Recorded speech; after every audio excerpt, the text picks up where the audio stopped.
Doctor Ram Manohar Lohia का वो शिष्य जो बाद में नेताजी कहलाया, उस नेता में ऐसी तासीर थी कि उनका समर्थन करने वाले ना जाने कितने लोग नेता बन गए। यहां तक कि इस नेता का विरोध भी कईयों को इतना रास आया और विरोधी भी स्थापित नेता बनते चले गए।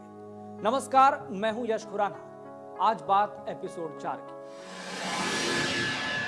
राम मनोहर लोहिया और राज नारायण जैसे नेताओं की छत्र छाया में राजनीति सीखने वाला वो नेता कोई और नहीं, मुलायम सिंह यादव है। आज बात मुलायम सिंह यादव की। अखाड़े के माहिर पहलवान बनने से लेकर सियासी अखाड़े के बड़े खिलाड़ी बनने तक मुलायम सिंह यादव का सफर आसान नहीं रहा। तो कैसा रहा धरती पुत्र मुलायम का शुरुआती जीवन, समझिए।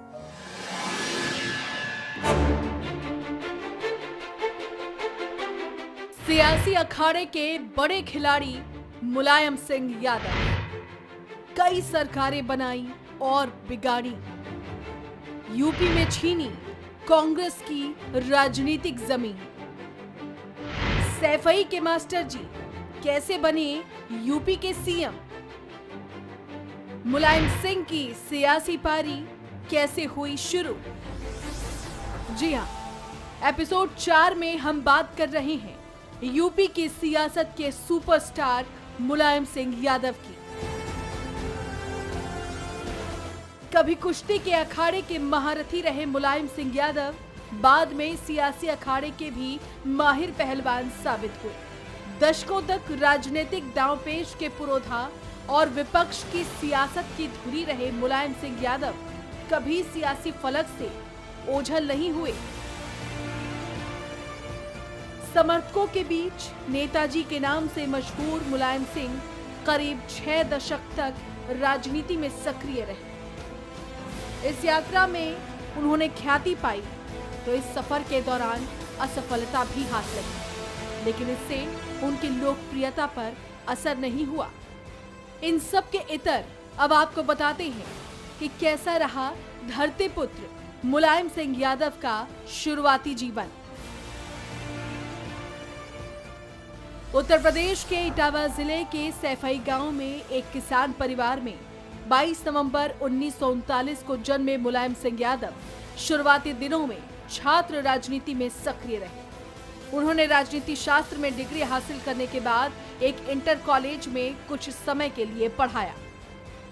पिता सुधर से मुलायम को पहलवान बनाना चाहती थी। इसके लिए उन्होंने भी पुरजोर तरीके से जोर आजमाई शुरू कर दी और मुलायम सिंह अपनी पहलवानी के कारण मशहूर होने लगे। एक बार की बात है, 1962 में जसवंत नगर की काशीपुर भदेही ग्राम पंचायत के गांव नगला अमर के खेत में बने अखाड़े में 23 साल के मुलायम सिंह यादव भी दांव आजमा रहे थे। एक के बाद एक कई पहलवानों को पटकनी दे रहे थे।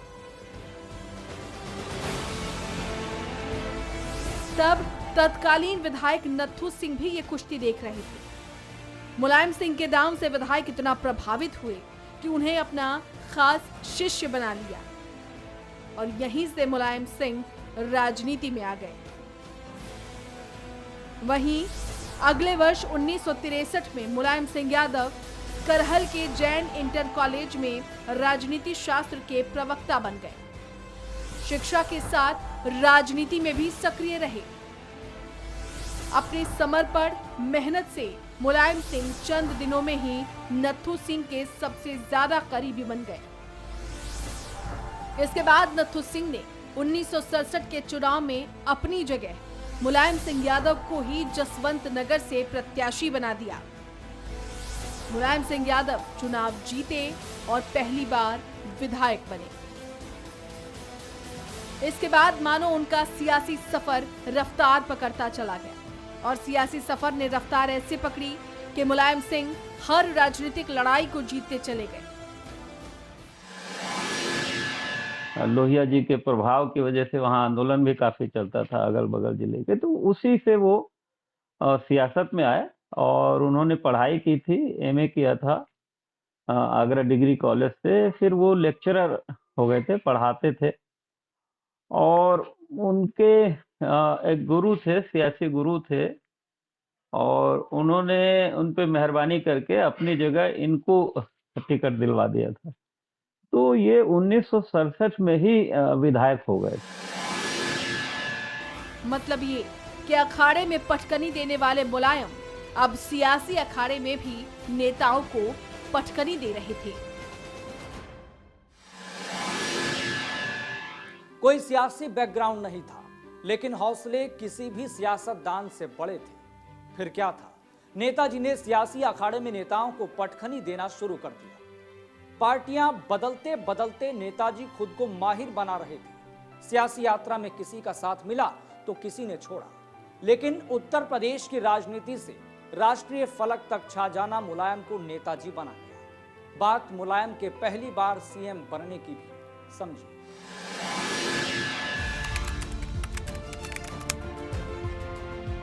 मुलायम सिंह यादव का कोई सियासी बैकग्राउंड नहीं था।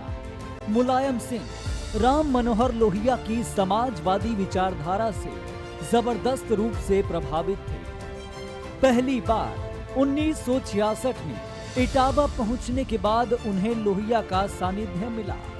1967 में उन्होंने लोहिया की संयुक्त सोशलिस्ट पार्टी से उत्तर प्रदेश विधानसभा चुनाव लड़ा। वे जसवंत नगर सीट से उम्मीदवार बने और जीत हासिल की। 1967 में लोहिया के निधन के बाद सोशलिस्ट पार्टी कमजोर हुई। नतीजा ये रहा, मुलायम सिंह यादव को भी 1969 के विधानसभा चुनाव में हार का मुंह देखना पड़ा। यूपी में इसके बाद का दौर काफी उथल-पुथल भरा रहा।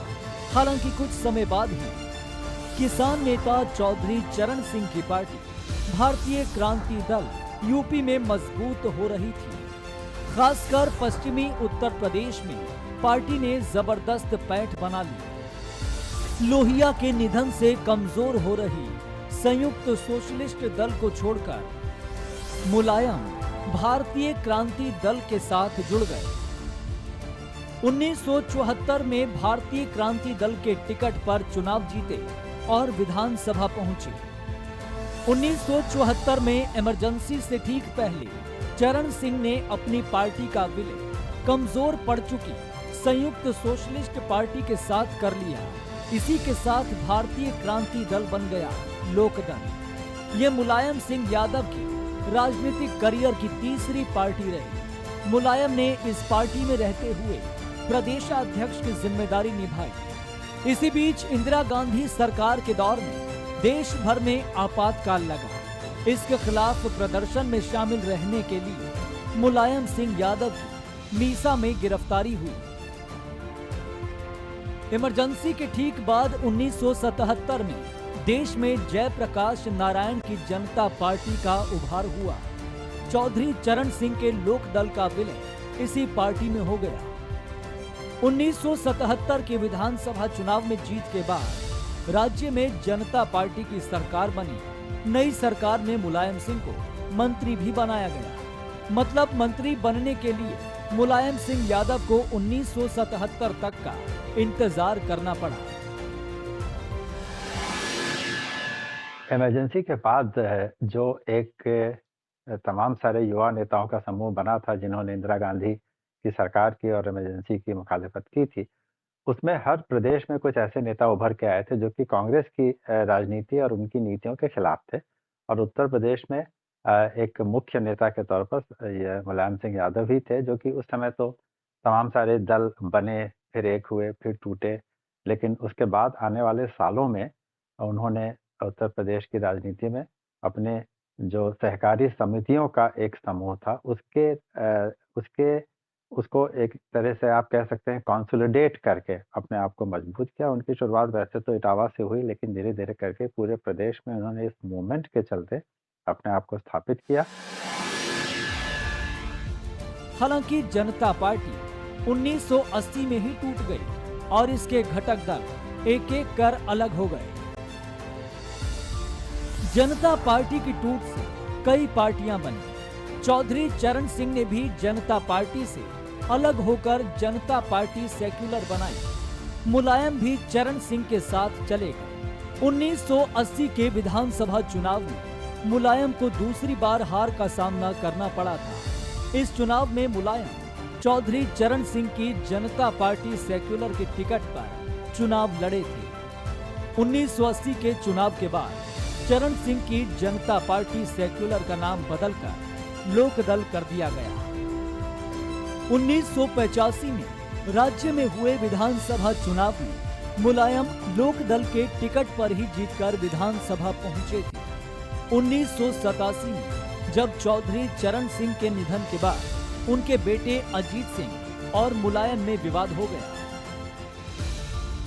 इसके बाद लोकदल के दो टुकड़े हो गए। एक दल बना अजीत सिंह का लोकदल अ, दूसरा मुलायम सिंह के नेतृत्व वाला लोकदल ब।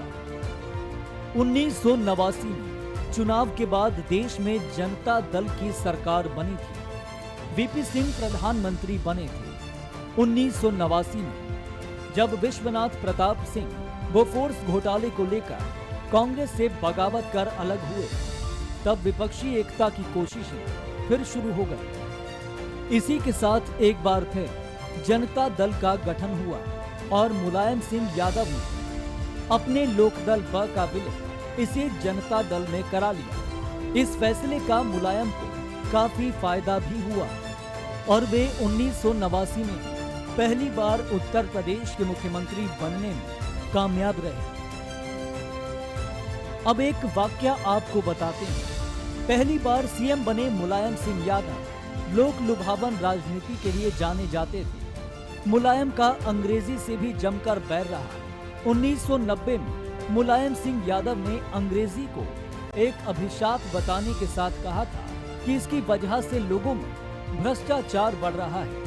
मुलायम सिंह यादव की सरकार ने स्कूलों में अंग्रेजी को बैन करने का आदेश भी निकाल दिया था।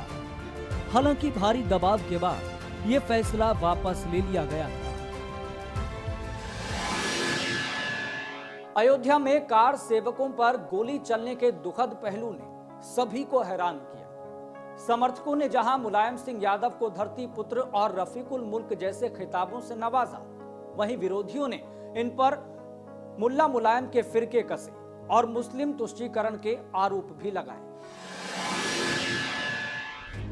1989 में राम जन्मभूमि आंदोलन ने तेजी पकड़ी और देश प्रदेश की राजनीति इस मुद्दे पर केंद्रित हो गई। मुख्यमंत्री बनते ही मुलायम सिंह ने उत्तर प्रदेश में तेजी से उभर रही भारतीय जनता पार्टी का मजबूती से सामना करने का फैसला किया। उस जमाने में उनके कहे गए एक वाक्य, बाबरी मस्जिद पर एक परिंदा भी पर नहीं मार सकेगा, ने उन्हें मुसलमानों के बहुत करीब ला दिया।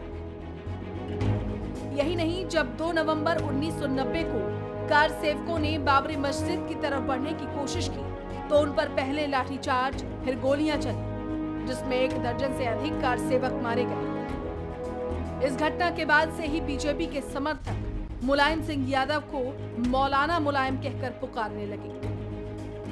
4 अक्टूबर 1992 को उन्होंने समाजवादी पार्टी की स्थापना की। उन्हें लगा कि वो अकेले भारतीय जनता पार्टी के बढ़ते हुए ग्राफ को नहीं रोक पाएंगे।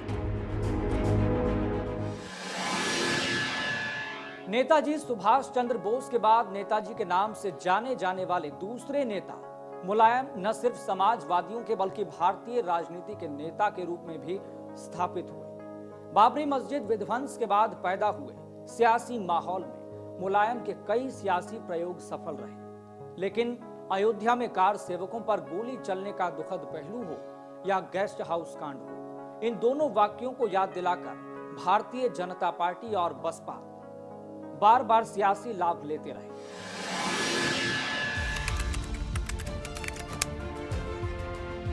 नवंबर 1993 में यूपी में विधानसभा के चुनाव होने थे। सपा मुखिया ने बीजेपी को दोबारा सत्ता में आने से रोकने के लिए बहुजन समाज पार्टी से गठजोड़ कर लिया। समाजवादी पार्टी का यह अपना पहला बड़ा प्रयोग था।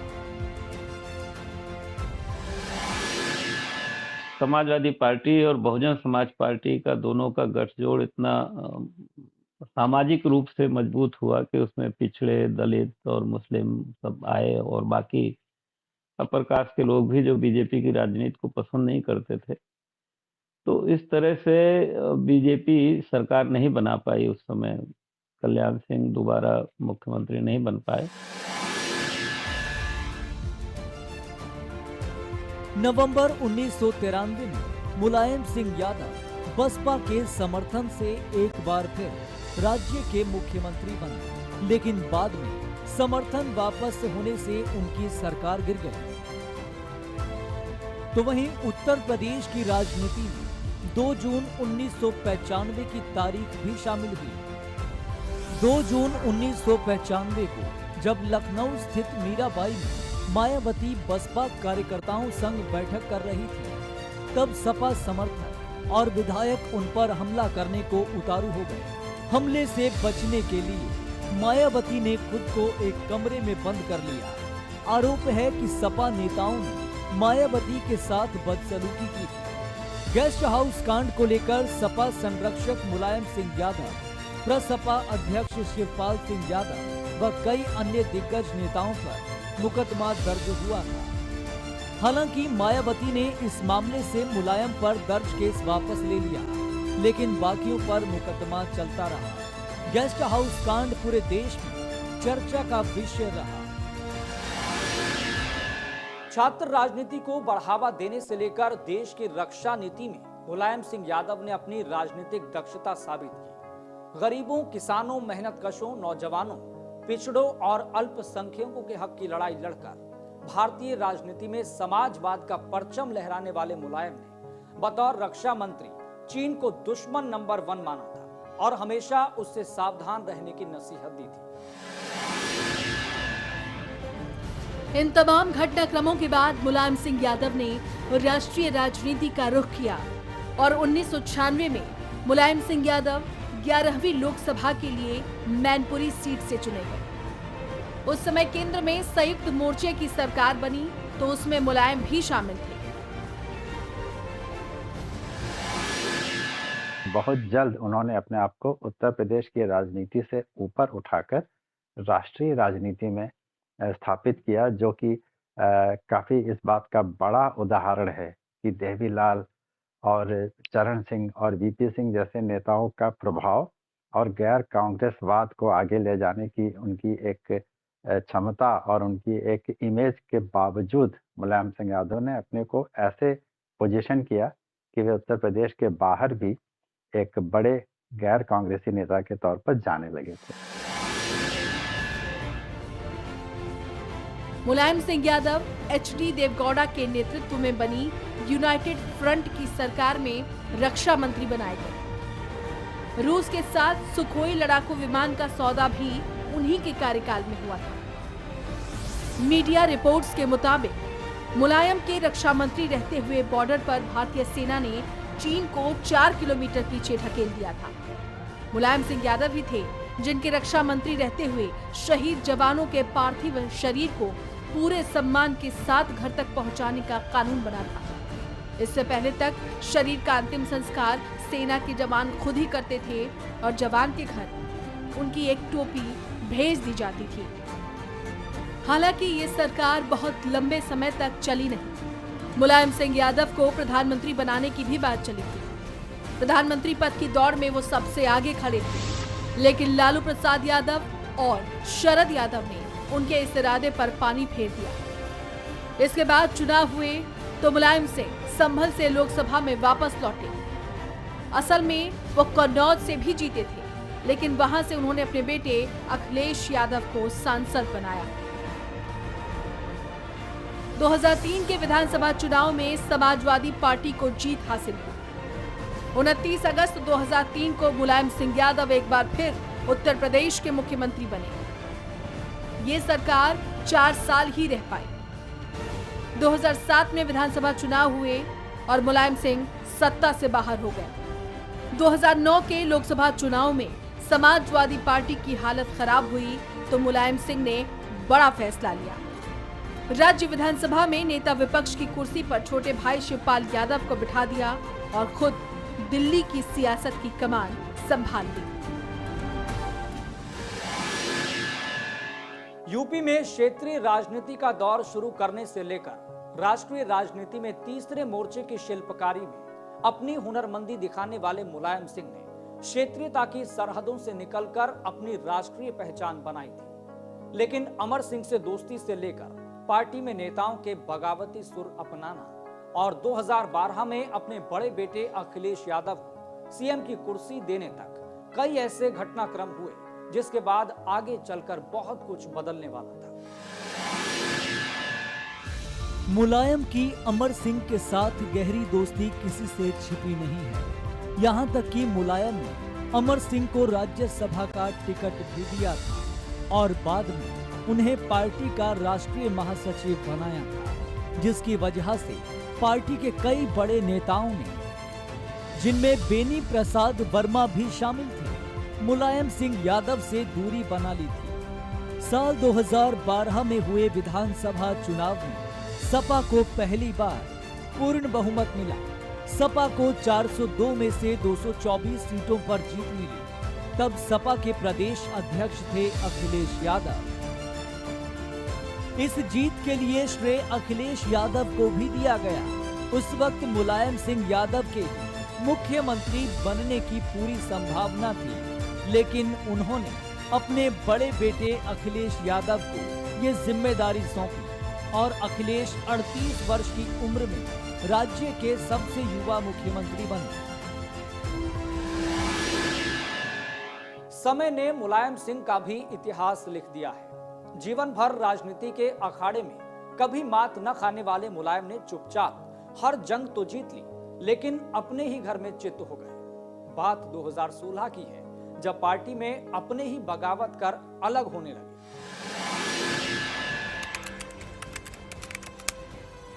2012 में यूपी के मुख्यमंत्री की कुर्सी पर अखिलेश की ताजपोशी के साथ ही ये भी साफ हो गया था कि मुलायम की राजनीतिक विरासत अब उन्हीं के पास होगी। लेकिन कुछ साल बीतने के बाद पार्टी में उथल-पुथल शुरू हो गई। साल 2016 में यादव परिवार में बिखराव शुरू हो गया। पार्टी में वर्चस्व की जंग शुरू हो गई। 2016 में अखिलेश ने शिवपाल के करीबी माने जाने वाले गायत्री प्रसाद प्रजापति, राजकिशोर सिंह को मंत्रिमंडल से बर्खास्त कर दिया। चीफ सेक्रेटरी पद से दीपक सिंघल की छुट्टी कर दी। मुलायम सिंह यादव ने सपा के प्रदेश अध्यक्ष पद से अखिलेश को हटाकर शिवपाल सिंह यादव को कमान सौंप दी और फिर हालात बद से बदतर होते चले गए। एक समय ऐसी स्थिति आ गई कि शिवपाल ने भी मंत्री और संगठन में सभी पदों से इस्तीफा दे दिया। यूपी में साल 2017 के पहले ही दिन यानी 1 जनवरी को बड़ा घटनाक्रम हुआ। मुलायम सिंह यादव को सपा के राष्ट्रीय अध्यक्ष पद से हटाकर अखिलेश यादव ने पार्टी की कमान अपने हाथ में ले ली। अखिलेश सपा के राष्ट्रीय अध्यक्ष बन गए।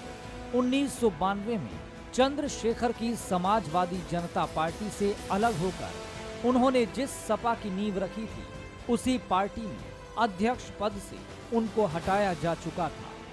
पिता और पुत्र दोनों ने चुनाव आयोग पहुंचकर पार्टी पर दावा किया। आयोग का फैसला अखिलेश यादव के पक्ष में आया। सपा में जारी घमासान के बीच विधानसभा चुनाव हुए। इन चुनावों में सपा को करारी शिकस्त मिली। शिवपाल ने बाद में प्रगतिशील समाजवादी पार्टी लोहिया नाम से अलग पार्टी बना ली। हालांकि शिवपाल सिंह यादव की पार्टी 2019 के लोकसभा चुनाव में कुछ खास प्रदर्शन नहीं कर सकी। सपा के बिखरने के दावे किए जा रहे थे, लेकिन ऐसा नहीं हुआ। 2022 के यूपी चुनाव में शिवपाल खुद भी सपा के सिंबल पर जीतकर विधानसभा पहुंचे थे, क्योंकि उन्होंने अपनी पार्टी का सपा में विलय कर दिया था।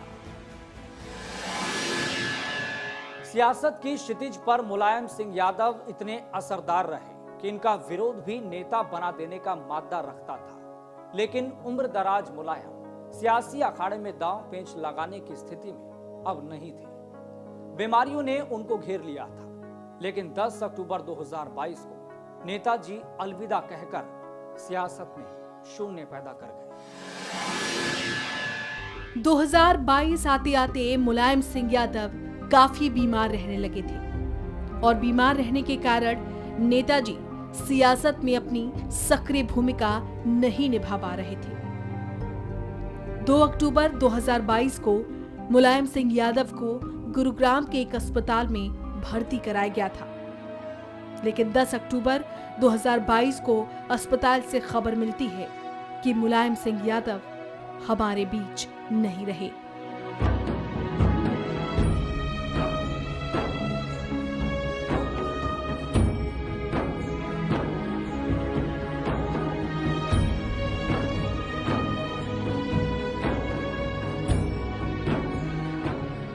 मुलायम सिंह होना आसान नहीं है। करीब 4 दशक तक यूपी में एक छत्र राज करने वाली किसी पार्टी यानी कांग्रेस का वर्चस्व तोड़ने की कुवत का नाम मुलायम है। यूपी में बहुजन समाज की जड़ों को दोस्ती का खाद पानी देकर बसपा को पहली बार सत्ता में सहभागिता दिलाने और यूपी में पहले सियासी तालमेल की जादूगरी का नाम भी मुलायम है। आजादी के बाद 30-40 बरस तक ठीक से रेंग पाने में भी अक्षम भाजपा की गाड़ी को रफ्तार देने के ईंधन का नाम भी मुलायम सिंह यादव है। और अब फिलहाल मुलायम सिंह यादव की राजनीतिक विरासत को उनके बेटे अखिलेश यादव आगे बढ़ा रहे हैं। विरोध के रिश्तों में भी नैतिकता और शिष्टाचार की खूबसूरती बरकरार रखने वाले विरले नेताओं में शामिल मुलायम सिंह देश के दूसरे सभी नेताओं के लिए प्रेरणा है, क्योंकि मुलायम सिंह होना इतना आसान नहीं है। फिलहाल दीजिए इजाजत, नमस्कार।